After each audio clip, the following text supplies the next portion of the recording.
Assalamualaikum warahmatullahi wabarakatuh. Bertemu lagi dengan channel CC Karoliane. Kali ini kita akan membahas soal PJOK PPPK 2021 kompetensi profesional dengan uji jawaban dan pembahasannya. Langsung saja kita menuju nomor 1. Dalam proses pembelajaran penjas, banyak anak yang takut dengan air. Khususnya ini dalam hal akuatik ya, renang. Maka pendekatan yang dilakukan dengan A. Diawali pemahaman teknik gerak sederhana. B. Diawali bermain air. C. Ditekankan pada kemahiran gerak dasar renang.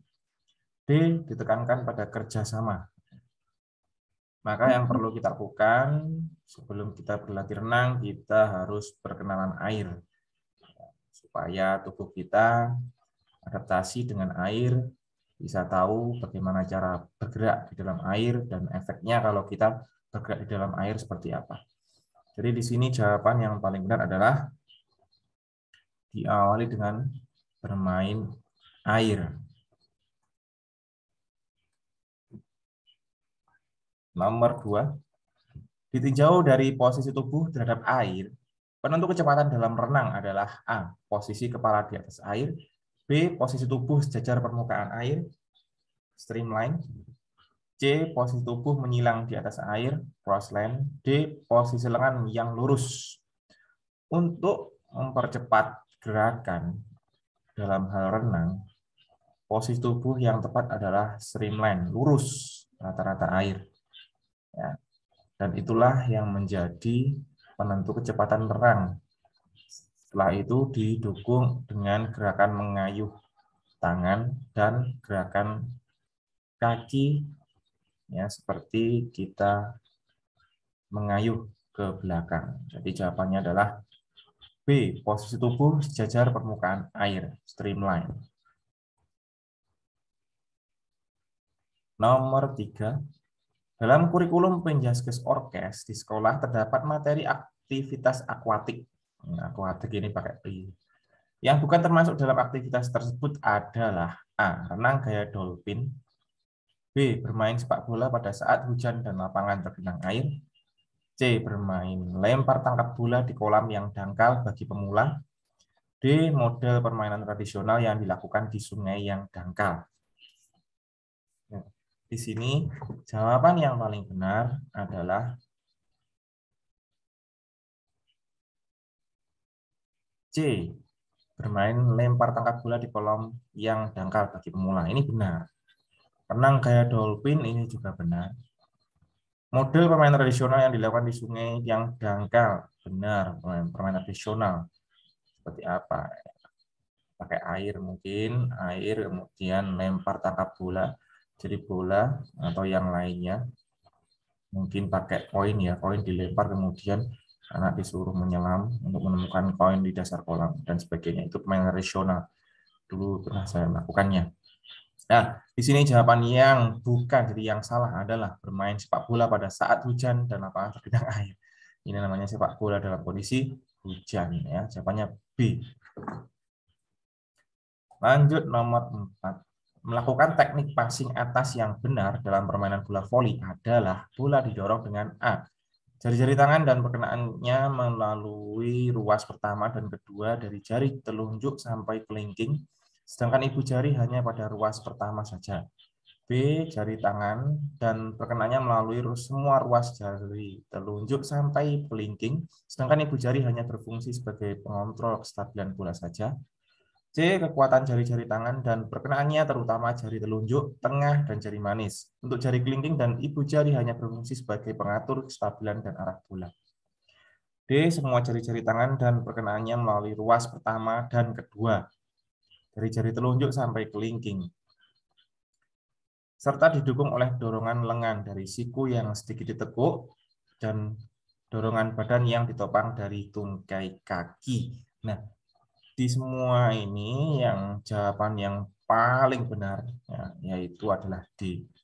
Jadi setelah jari-jari ya, perkenaannya, kemudian setelah itu diikuti oleh dorongan lengan. apalagi siku yang ditekuk tadi itu benar sekali. Kemudian ditambah lagi dengan dorongan atau topangan dari kaki yang mendorong ke atas. Jadi tangan, kaki, badan selaras menuju ke atas, didorong. Bola itu didorong, bukan dipukul, tapi didorong ke atas. Itulah namanya passing atas yang benar. Jadi di sini jawaban yang benar adalah D. Lanjut nomor 5. Posisi kaki tendang berada di belakang bola dengan ujung kaki ditarik menghadap ke dalam. Ujung kaki ditarik menghadap ke dalam. Kemudian perkenaan punggung kaki bagian luar, perkenaan bola dengan kaki adalah punggung kaki bagian luar, tepat pada tengah-tengah bola. Nah, pada saat perkenaan dengan bola, pergelangan kaki direnggangkan. Ya. Merupakan teknik menendang bola dengan A. Punggung kaki, B.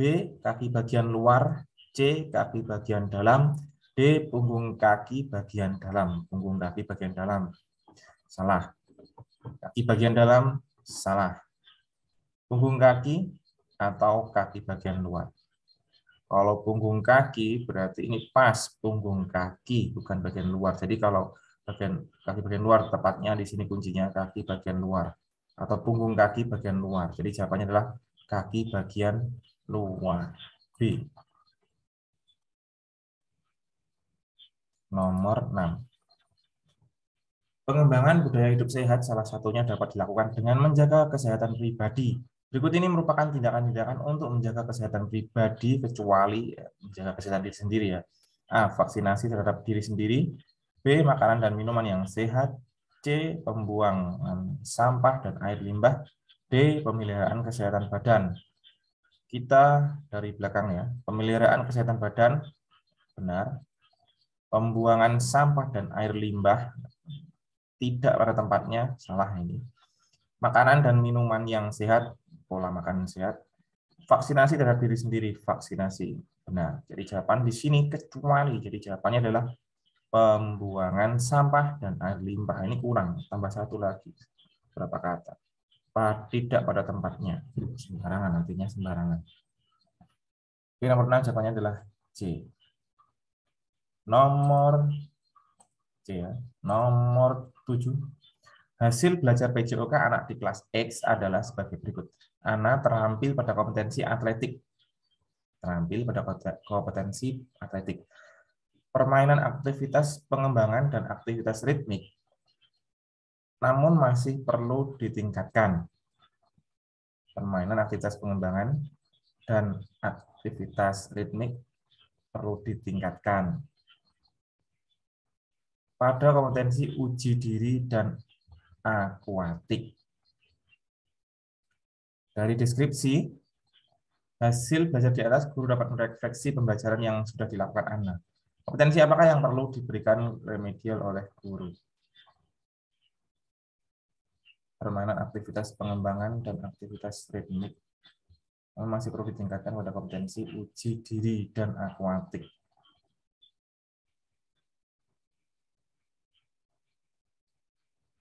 Di sini yang perlu diremedial yaitu kompetensi. Jadi kompetensi kalau yang perlu diremedial berarti kompetensi uji diri dan akuatik ya. Di sini ditanya kompetensi apakah yang perlu diberi remedial ya, karena ditingkatkan pada kompetensi uji diri dan akuatik. Sudah ada petunjuknya. Yang perlu ditingkatkan adalah kompetensi uji diri dan akuatik. Jadi remedialnya adalah uji diri dan akuatik. Jawabannya adalah B.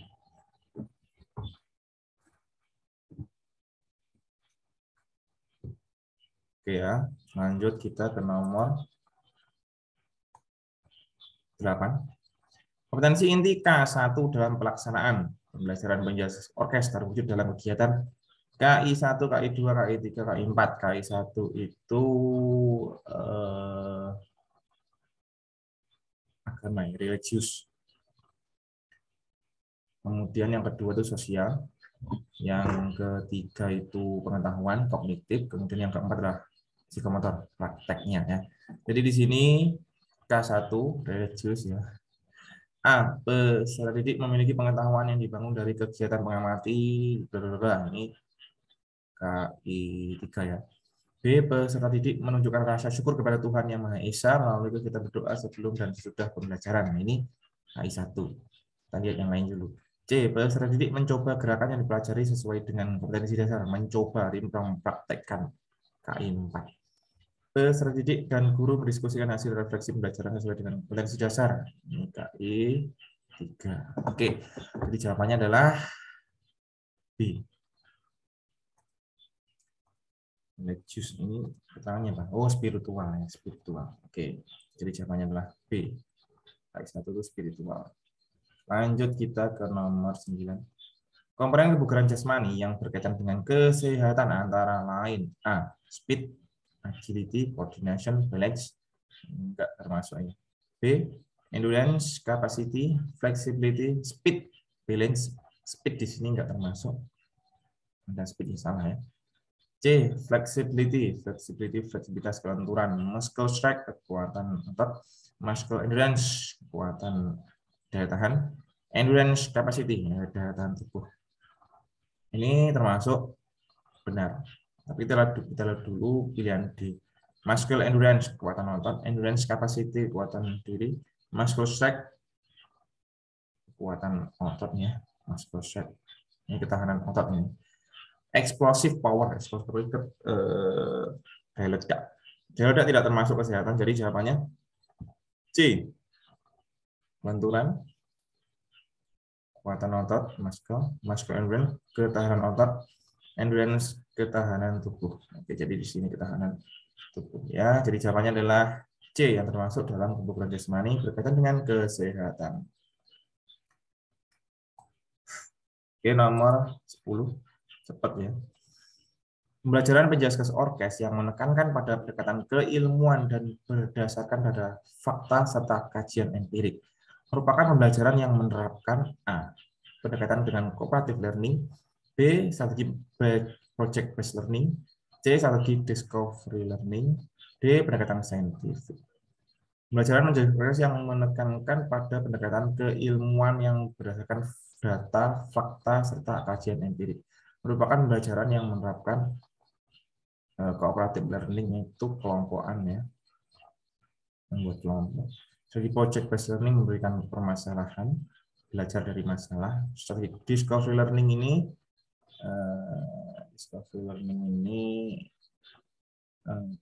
juga bisa berkelompok ya. Nah, kalau data fakta-fakta, pengumpulan data fakta-fakta kemudian dikumpulkan ya, mencoba, menanya, itu termasuk dalam kategori pendekatan saintifik ya, mencoba dan sebagainya. Itu kita lihat di pembahasan saja saintifik. Nah, model pembelajaran yang menggunakan metode ilmiah dalam kegiatan pembelajarannya. Peserta didik diberi ruang untuk eksplorasi terhadap materi pembelajaran termasuk dalam kegiatan mengamati, menanya, mengumpulkan data serta mengkomunikasikan. Jawabannya adalah berapa tadi? D ya, pendekatan saintifik. Nomor 10 D. Lanjut kita ke nomor 11. Gerakan badan melenting ke atas depan yang disebabkan oleh lemparan kedua kaki dan tolakan kedua tangan dari sikap setengah guling ke belakang atau setengah guling ke depan dengan kedua kaki rapat dan lutut lurus merupakan rangkaian gerak A. Guling melenting, B. Loncat harimau, lompat atau lompat ya seharusnya. C. Guling ke depan, D. Guling ke belakang. Ini udah ada keterangannya melenting, jadi gampang sekali, kuncinya adalah gerakan melenting dengan dorongan kaki, dengan dorongan tangan maupun tentunya di sini dorongannya adalah dengan tangan ya ke belakang. Jadi jawabannya adalah guling melenting. Nomor 12.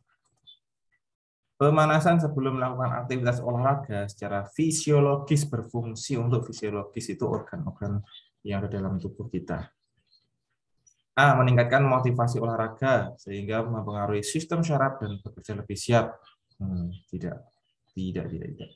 B. Menghindari terjadinya kebosanan dalam aktivitas gerak sehingga siswa dapat melakukan secara optimal. Tidak. C. Mengalirkan darah yang kaya akan nutrisi dan oksigen ke sistem syaraf sehingga tubuh siap untuk bekerja lebih keras. Oke. Ini sudah benar. Nanti kita lihat D. Meningkatkan fungsi kerja jantung secara bertahap sehingga mampu mensuplai darah yang kaya nutrisi dan oksigen bagi otot sedang bekerja. Nah, di sini jawabannya C dan D. Pilih yang mana? Yang paling benar. Pemanasan sebelum melakukan aktivitas olahraga secara fisiologi berfungsi. Pemanasan berfungsi meningkatkan fungsi kerja jantung secara bertahap sehingga mampu mensuplai darah yang kaya nutrisi dan oksigen bagi otot yang sedang bekerja. Atau mengalirkan darah yang kaya akan nutrisi dan oksigen ke sistem saraf sehingga tubuh siap bekerja lebih keras. Oke, jadi di sini jawaban menurut saya yang paling benar adalah D. Meningkatkan fungsi kerja jantung secara bertahap sehingga mampu mensuplai darah yang kaya nutrisi dan oksigen bagi otot yang sedang bekerja. Ya. D. Nomor 13. Kecenderungan anak berkelompok dengan anak yang lain memiliki kesamaan umur, strata sosial, kelas, dan minat dalam dapat dimanfaatkan oleh guru PJOK untuk A. Memasangkan dan mengelompokkan anak untuk menerapkan cooperative learning. B. Memberi identitas diri siswa. C. Menciptakan suasana kompetitif ya pada siswa. D. Memasangkan dan mengelompokkan anak untuk menerapkan direct learning. Nah, di sini kita pilih jawaban yang paling benar karena di sini keterangannya adalah memiliki kesamaan umur, strata sosial, kelas, dan minat. Artinya ini bisa dikelompokkan menjadi satu kelompok yang dimana di dalamnya sama-sama umur, sama-sama strata sosialnya, sama-sama kelasnya, dan minatnya sama. Jadi bisa dikatakan ini adalah didikan untuk metode atau pendekatan cooperative learning, jadi kelompok. Jadi jawabannya adalah A, memasangkan dan mengelompokkan anak untuk menerapkan cooperative learning. Nah, di sini kita harus memahami apa yang disebut dengan direct learning. Nah, direct learning itu apa? Kita lihat pembahasannya. Direct learning adalah guru berperan sebagai penyampai informasi dan dalam hal ini guru seyogyanya menggunakan berbagai media yang sesuai, misalnya film, tape recorder, gambar, peragaan, dan sebagainya. Informasi yang disampaikan dapat berupa pengetahuan prosedural, yaitu pengetahuan tentang bagaimana melaksanakan sesuatu, atau pengetahuan deklaratif, yaitu pengetahuan tentang sesuatu dapat berupa fakta, konsep, prinsip, atau generalisasi. Jadi jawabannya adalah A, memasangkan dan mengelompokkan anak untuk menerapkan cooperative learning. Lanjut kita ke nomor 14. Kemampuan hisap oksigen maksimum yang dilakukan paru-paru kemudian diikat dalam darah dan didistribusikan ke seluruh tubuh merupakan pengertian dari A. Volume hemoglobin dalam darah, B. Volume ATP dalam otot, C. Volume tidak paru-paru, D. VO2 max. Kemampuan hisap maksimum oksigen. Nah, paru-paru kemudian diikat dalam darah. Nah, di sini kalau kita lihat di sini pengertian dari VO2 max, kemampuan hisap oksigen tubuh semaksimalnya. Semakin kecil oksigen, semakin kita menghirup gitu, atau semakin kita menghirup dengan panjang atau dalam, nah, itu perbedaannya.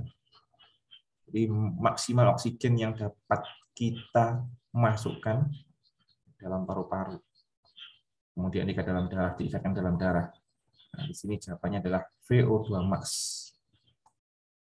Adalah tingkat maksimum oksigen yang dapat digunakan tubuh Anda selama berolahraga. VO2 max diukur dengan satuan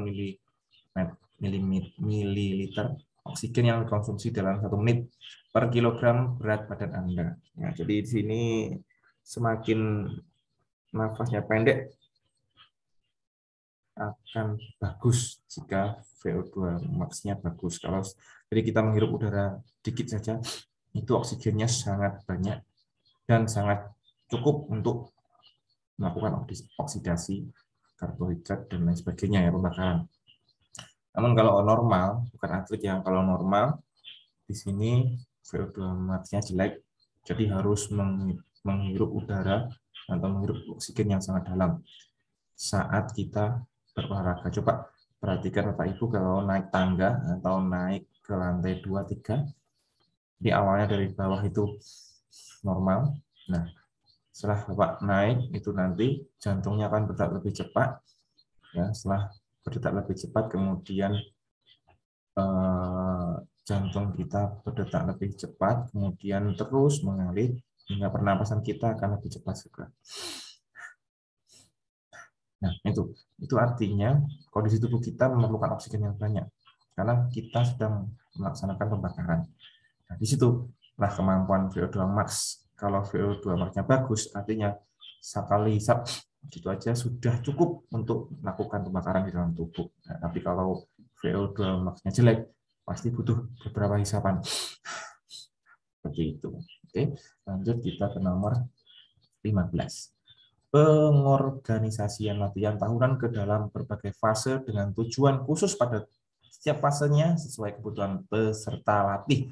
Atlet maksudnya ini merupakan pengertian dari A. Fase latihan, B. Faktor latihan, C. Periode latihan, D. Prinsip latihan. Nah, ini termasuk metode kepelatihan ya. Saat kuliah kita pernah ketemu ini kalau jurusan PJOK. Di sini jawabannya adalah C. Periodisasi latihan. Pembahasannya seperti apa? Periodisasi latihan dibuat untuk memudahkan para pelatih dalam menyusun program latihan. Periodisasi latihan dapat diartikan sebagai pentahapan, yaitu proses membagi-bagi program latihan tahunan menjadi beberapa tahap latihan. Pace of training yang lebih kecil. Fase latihan, tahap-tahap latihan, fase latihan, tahap latihan. Prinsip latihan tentuan pada tahap latihan seperti prinsip seperti prinsip of load. Jadi setiap beban, setiap repetisi, setiap set ditambah bebannya supaya kita beradaptasi dengan beban baru. Ya, kemudian faktor-faktor latihan, persiapan fisik, persiapan teknik, persiapan taktik, persiapan kejiwa, mental ya, mental emosional. Jadi jawabannya adalah C, periodisasi latihan. Nomor 16. Proses pembelajaran pendidikan jasmani, olahraga, dan kesehatan, sebagaimana pembelajaran dan mata pelajaran lainnya, ada eksplorasi, elaborasi. Kegiatan tersebut akan dominan muncul pada langkah pembelajaran A, bagian langkah penutup pembelajaran, B, bagian langkah apersepsi pembelajaran, C, bagian langkah pendahuluan pembelajaran, D, bagian langkah inti pembelajaran. Nah, eksplorasi, elaborasi itu apa sih? Eksplorasi itu kita menemukan, kita membaca, kita mencari, kita belajar seluas-luasnya. Elaborasi itu gabungan. Setelah kita membaca, menemukan data, kita gabungkan. Kita diskusikan elaborasi itu. Jadi di sini letaknya elaborasi dan eksplorasi itu pada bagian pembelajaran inti. Benar sekali ya. Eksplorasi dalam pendidikan adalah kegiatan untuk memulai pengalaman-pengalaman baru. Kita belajar membaca dan lain sebagainya. Elaborasi adalah penggarapan pengerjaan. Setelah kita membaca, dapat mengetahui pengetahuan kita kumpulkan, kita diskusikan. Ya, inilah jawabannya D, bagian langkah inti pembelajaran. Oke, lanjut kita ke nomor 17. Seorang guru mengajarkan pola gerak lokomotor dengan cara mengajak peserta didik berjalan dengan waktu yang lama dengan berkeliling di lingkungan sekolah. Diajak berputar ya. Ini mungkin PAUD atau TK. Diajak berputar, kemudian melewati jembatan, melewati rintangan, zigzag dan lain sebagainya seperti itu biasanya, dan diikuti oleh musik atau bernyanyi. Komponen kebugaran dominan yang dapat dilatih dari aktivitas tersebut adalah A, kekuatan, B, daya tahan, C, kecepatan, D, koordinasi.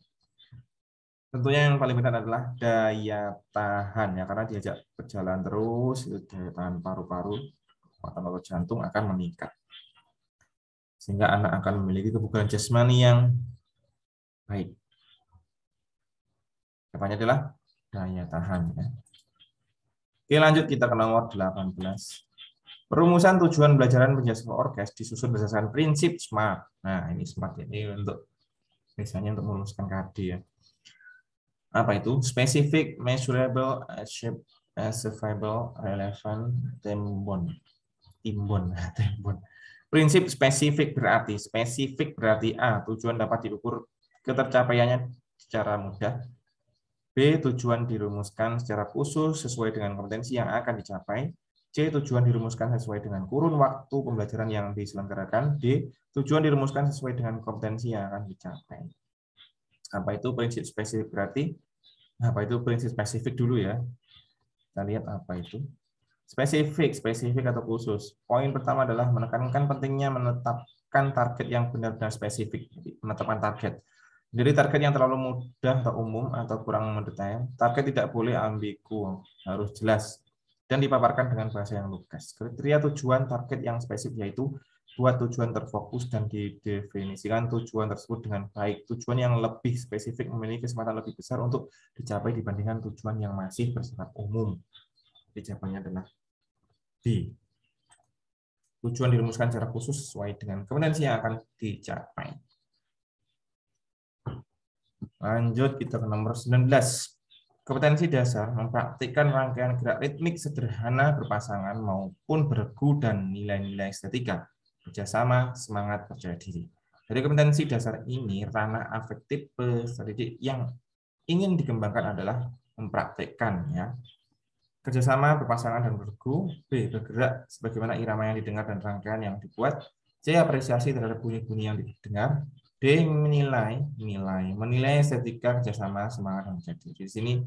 Di sini adalah mempraktikkan. Jadi afektifnya, afektif ya. Afektif itu sikap. Jadi di sini kalau sikap berarti